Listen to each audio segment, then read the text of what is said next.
Exam ID की इस series में आज हम फ्लेमिंगो टेक्स्ट बुक का थर्ड चैप्टर डीप वाटर जो लिखा है किसने, वो compose which is composed by William Orville Douglas. ये अमेरिका के निवासी थे। विलियम ऑरविले डगलस एक विद्वान थे, स्कॉलर पर्सन थे, और इतने स्कॉलर पर्सन थे कि जो प्रेसिडेंट थे वहाँ के फ्रैंकलिन, ये इन्होंने उनके साथ काम किया है। और ये पैदा तो कहीं और हुए थे, मिनेसोटा नामक किसी स्थान पर ये पैदा हुए थे, इनका बर्थ हुआ था। और लेकिन इन्होंने अधिकांश जो समय बिताया है वो कहाँ पर बिताया है, याकीमा, वाशिंगटन में। ये याकीमा नामक स्थान है, इस वाशिंगटन में इन्होंने अपना अधिकांश समय बिताया है।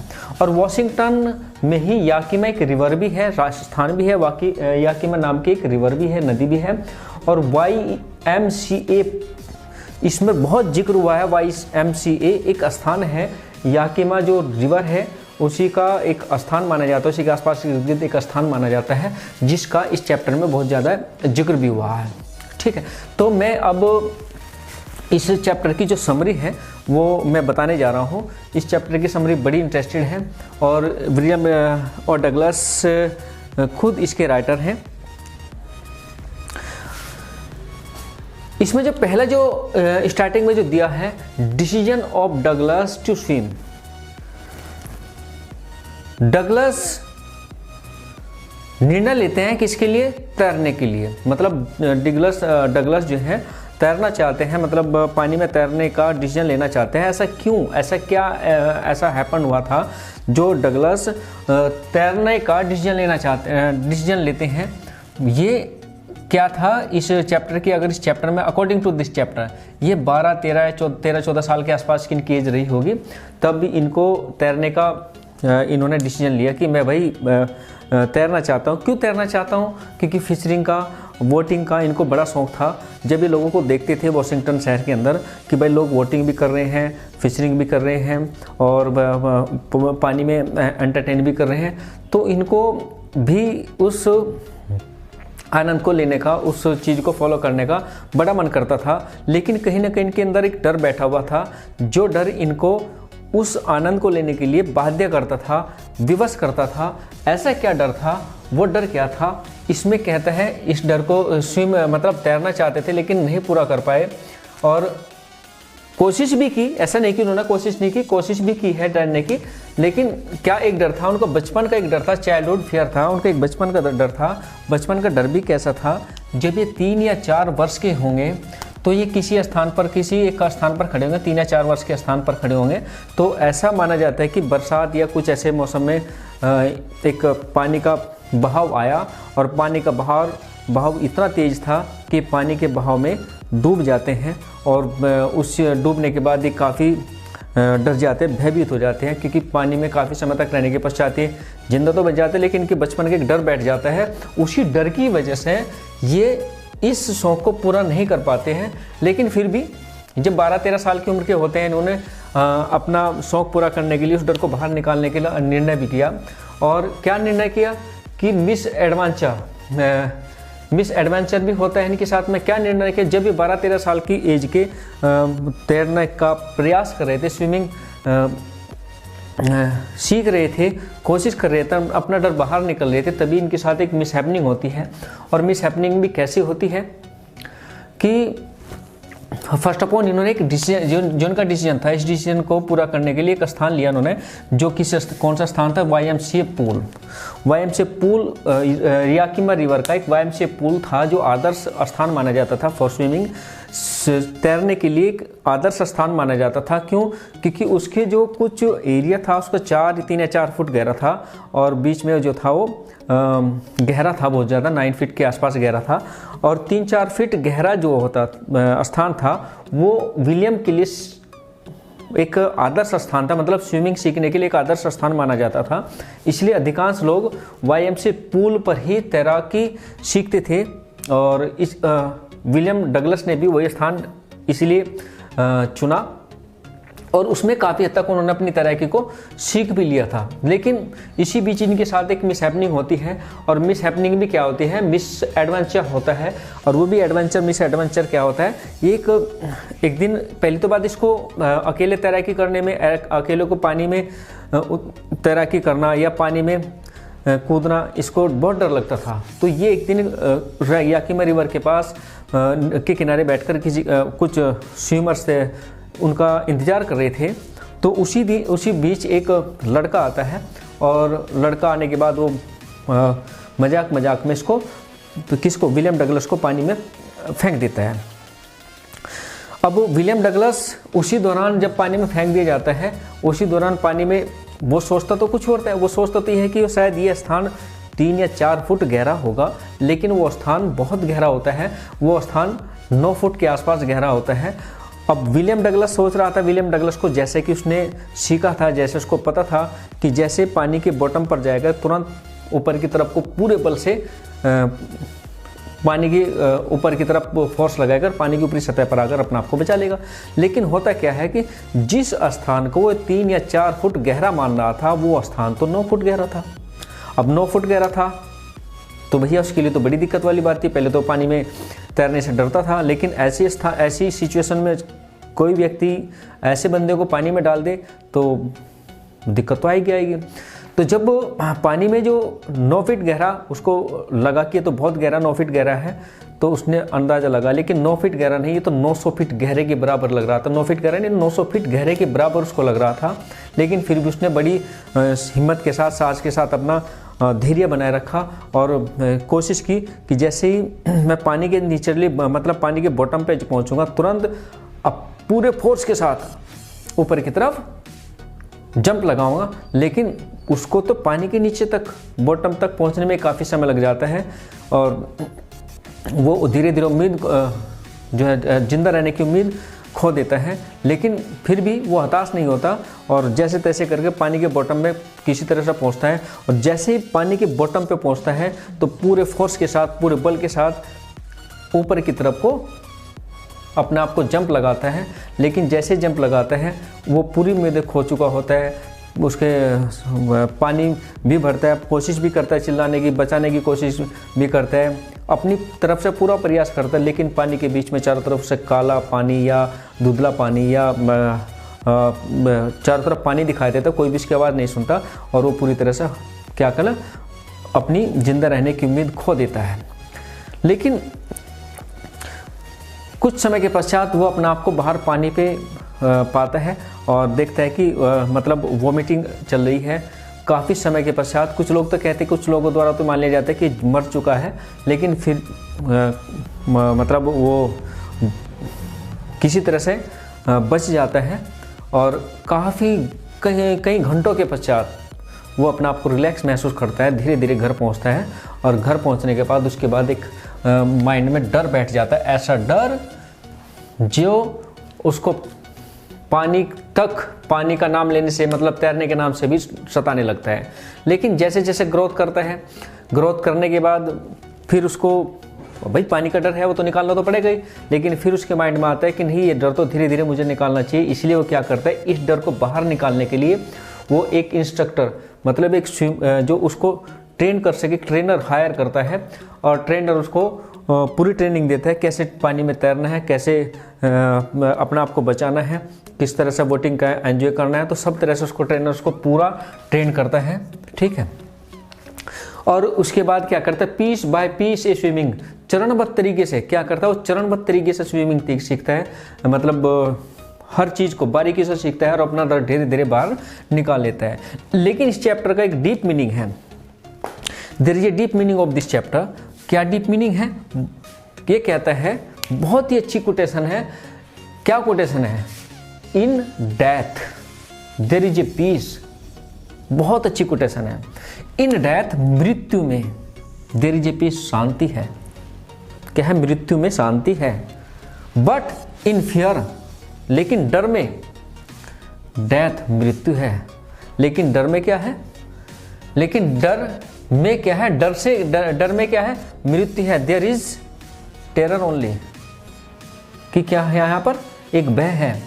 ये कहता है कि मृत्यु का भय केवल एक डर है।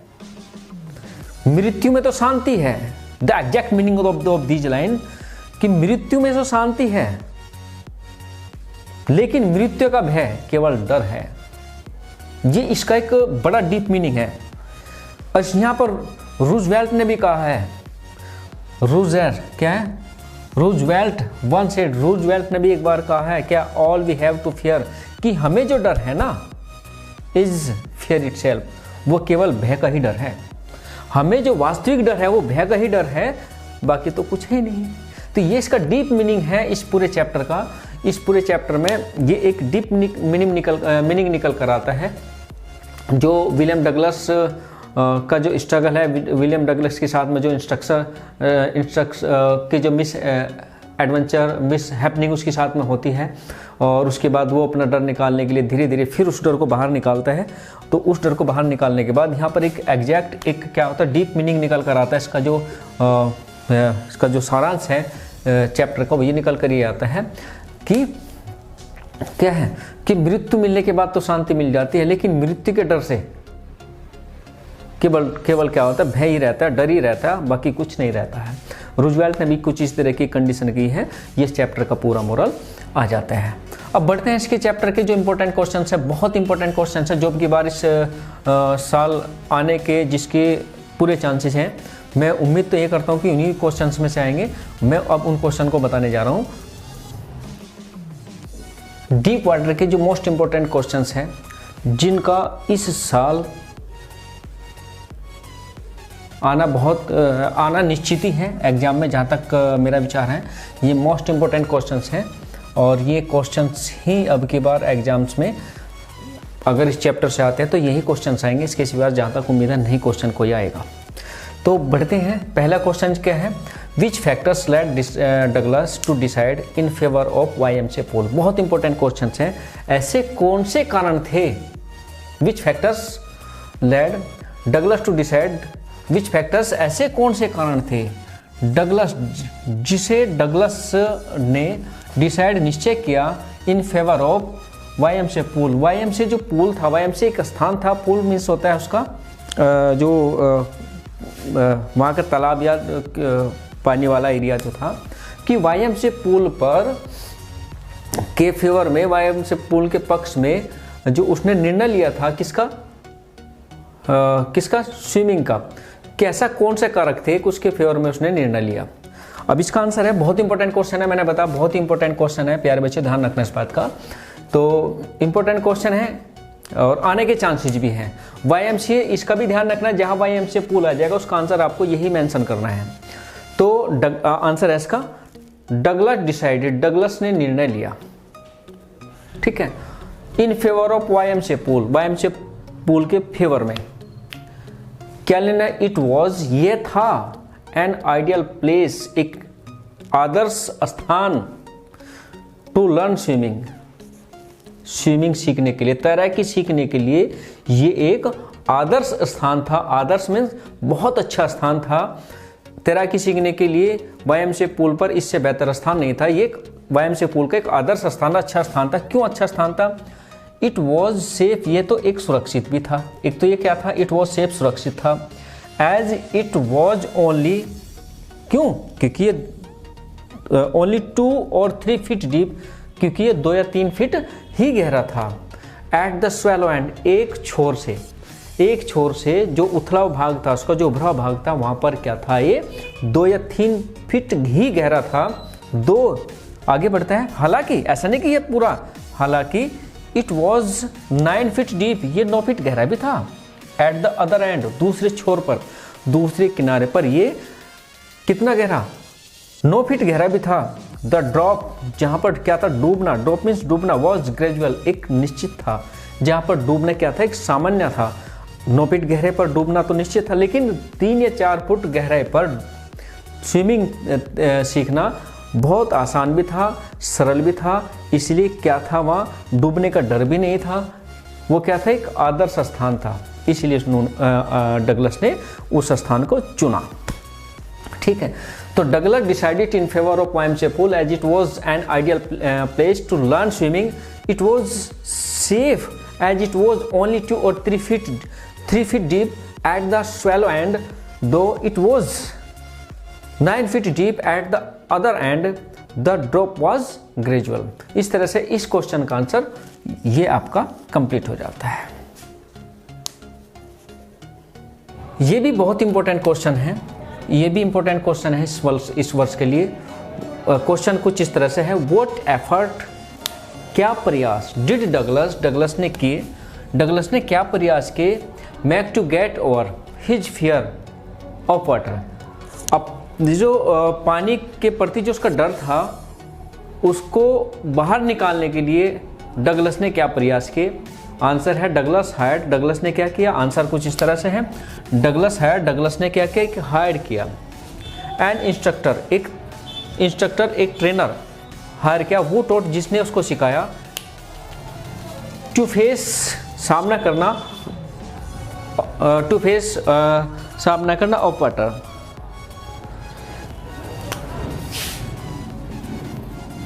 To face of water and Excel,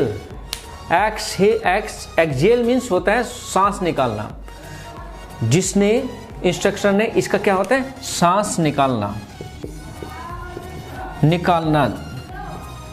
ठीक है। किस तरह से सांस निकालना है, किस तरह से पानी का सामना करना है, इंस्ट्रक्टर ने उसको ये सिखाया। ही टोट, उसने सिखाया डगलस को वेरियस टेक्निक्स, अनेक प्रकार की तरीके, टेक्निक्स, टू हैंडल वाटर, पानी को नियंत्रित करने की बहुत तरीके, कई टेक्निक्स उसने सिखाई। एंड लर्निंग स्विमिंग, और स्विमिंग तैरने के लिए भी उसने कई तरीके सिखाए। Two meals across the water, across the lake, जो झील है उसको बहुत दूर तक तैरने के लिए उसने बहुत सारी उसकी टेक्निक भी सिखाई। और उसने पानी का किस तरह से सामना करना है, पानी को किस तरह से हैंडल करना है, ये सब टेक्निक उसने लर्नर ने किसको सिखाई, जो इंस्ट्रक्टर था उसने डगलस को सिखाई। इस तरह से उसने धीरे धीरे प्रैक्टिस करते करते और काफ़ी प्रैक्टिस करते हुए उसने अपना डर बाहर निकाल लिया। तो इस तरह से प्यारे बच्चों, ये मेरे अनुसार according to me, these are 2 important question of this chapter in this session. इस सेशन के 2 इंपॉर्टेंट क्वेश्चंस हैं जो मैंने इसमें, जो अभी मैंने आपको बताए। वैसे तो इससे बहुत सारे क्वेश्चंस बन जाते हैं, बहुत सारे क्वेश्चंस हैं भी, लेकिन अब की बार 2021 का जो सेशन है इसके लिए ये 2 क्वेश्चंस ही इंपॉर्टेंट हैं। और उम्मीद भी करते हैं, आशा करते हैं कि ये क्वेश्चंस आपकी समझ आए और इसकी जो समरी बताई वो भी आपकी समझ आए और आपकी इसकी प्रैक्टिस करेंगे। और इसके लिए आपको बेस्ट ऑफ लक और गुड लक। आप इनको पढ़ें, एक बार देखें, सुने। और वीडियो दोस्तों, अगर वीडियो आपको समझ आई है, वीडियो पसंद आई है, तो अपने दोस्तों में इसको शेयर करना बिल्कुल ना भूलें। चैनल को सब्सक्राइब करें, अपने दोस्तों को भी चैनल सब्सक्राइब करने के लिए कि अगर कोई क्वेश्चन आपका है, कोई लग रहा है कि कोई डाउट या कोई क्वेश्चन आपका इस चैप्टर से रिलेटेड है, तो आप कमेंट बॉक्स में जाकर हमें कमेंट करिएगा, हम उसका रिप्लाई आपको तुरंत फॉरवर्ड करेंगे। अगली वीडियो में, अगली सीरीज में आपके सामने फिर नए टॉपिक, नए कॉन्सेप्ट और नए मेथड को लेकर फिर आपके सामने उपस्थित होंगे। तब तक अपना ख्याल रखिएगा। जय हिंद।